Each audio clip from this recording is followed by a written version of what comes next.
Dearest friends, now you know that after the defeat of Napoleon, conservative regimes took harsh measures to consolidate their power. But on the other side, liberal revolutionaries also started revolutions in many parts of Europe, like Italy, Ottoman Empire, Ireland, and Poland. These revolutionaries belonged to the educated middle class elites, like professionals, industrialists, clerks, and teachers. Now we are going to learn about the revolutions between 1830 and 1848. Friends, the first revolution took place in France in July 1830. The Bourbon dynasty was overthrown by liberal revolutionaries and established constitutional monarch, with Louis Philippe at its head.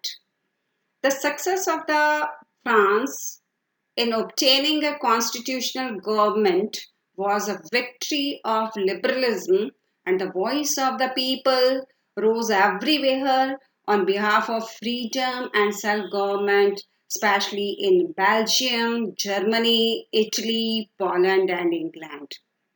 Thus, the July Revolution of France was an event of resounding importance for Europe.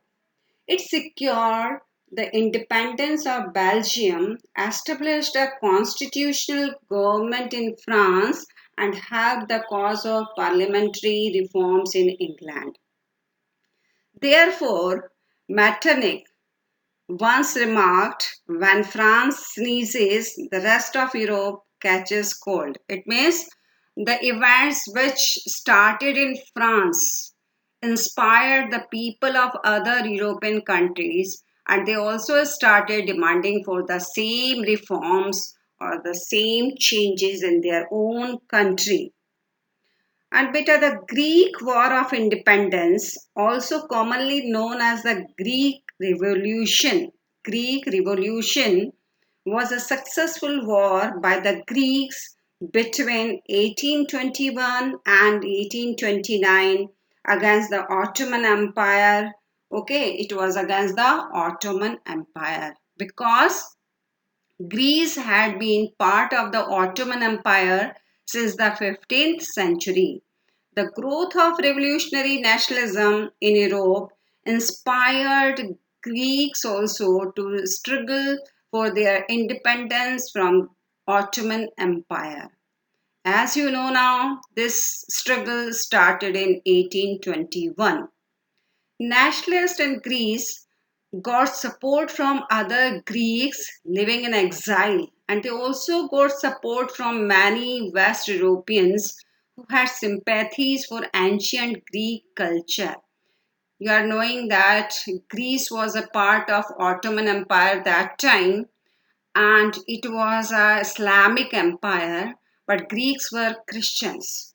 Okay, so they also got support from many Europeans who were Christians and who had sympathy for ancient Greek culture. Poets and artists lauded Greece.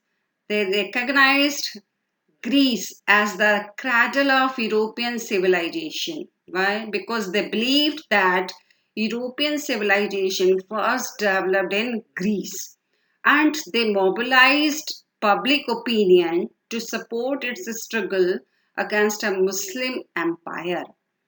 The English poet Lord Byron organized funds, and later he went to fight in the war where he died of fever in 1824.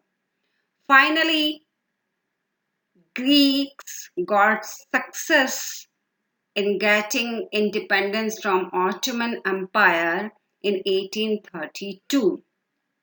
In 1832, the Treaty of Constantinople recognized Greece as an independent nation. Romanticism was an artistic, literary, musical, and intellectual movement originated in Europe towards the end of the 18th century. And in most areas, it developed or it was in its peak in the approximate period from 1800 to 1890. Romantic artists and poets criticized the glorification of reason and science, and they focused upon emotions, imaginations, institutions, and the beauty of nature.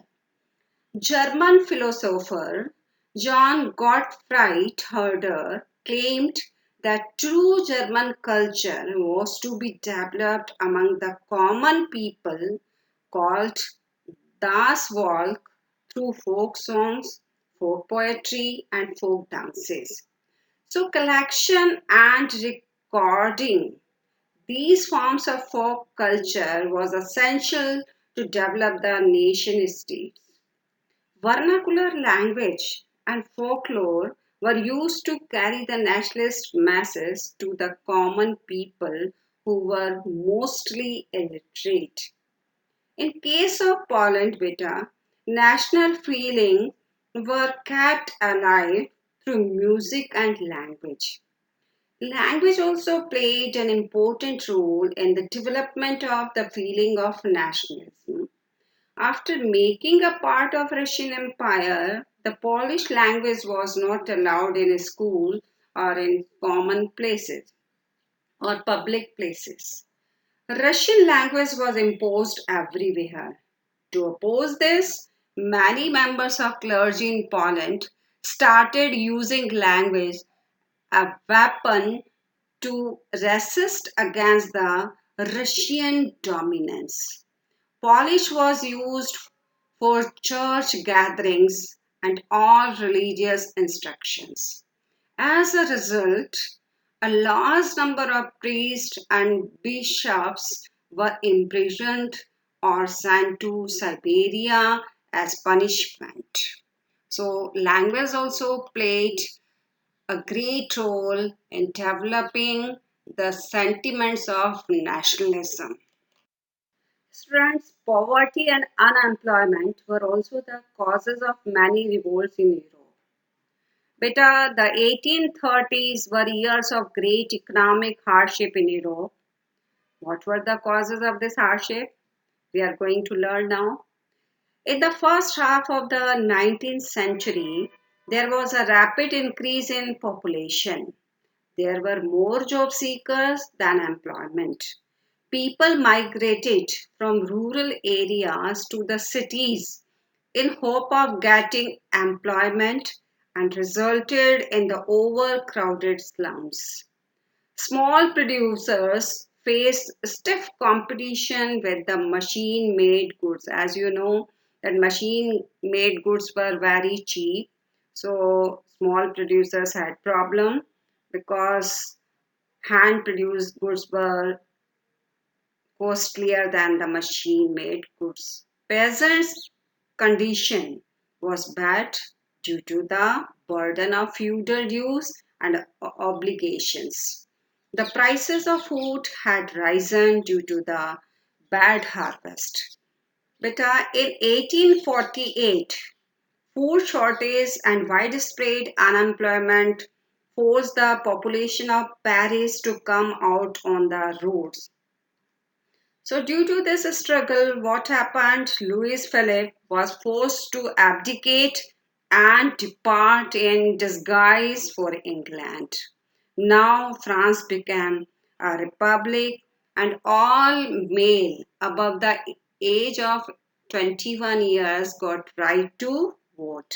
And before that, there was a revolution of weavers in Silesia in 1845, sorry. In 1845, weavers in Silesia revolted against the contractors due to the reduced wages. Okay, beta. So these were the revolutions of poor, unemployed, and starving peasants.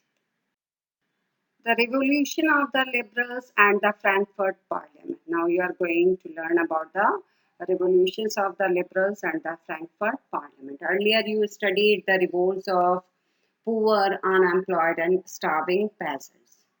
Beta, the victory of democratic revolution in France in 1848 sent a thrill of hope throughout Europe. In other parts of Europe where independent nation states did not yet exist, such as Germany, Italy, and Poland, men and women of the liberal middle classes demanded creation of nationalist states on parliamentary principles such as constitution, freedom, and equality. But in German regions, liberal revolutionaries gathered in the city of Frankfurt and decided to vote for all German nation assembly. On 18th May 1848, 838 elected representatives marched in a festive procession to take their positions in the Frankfurt Parliament, which was convened in the Church of St. Paul. But they drafted a constitution to declare German nation to be a constitutional monarch and offered the crown to Frederick Wilhelm IV, who was the king of Prussia at that time. But he rejected and joined other monarchs to oppose the elected assembly. The assembly was forced to disband. This was a step taken towards the unification of Germany first time.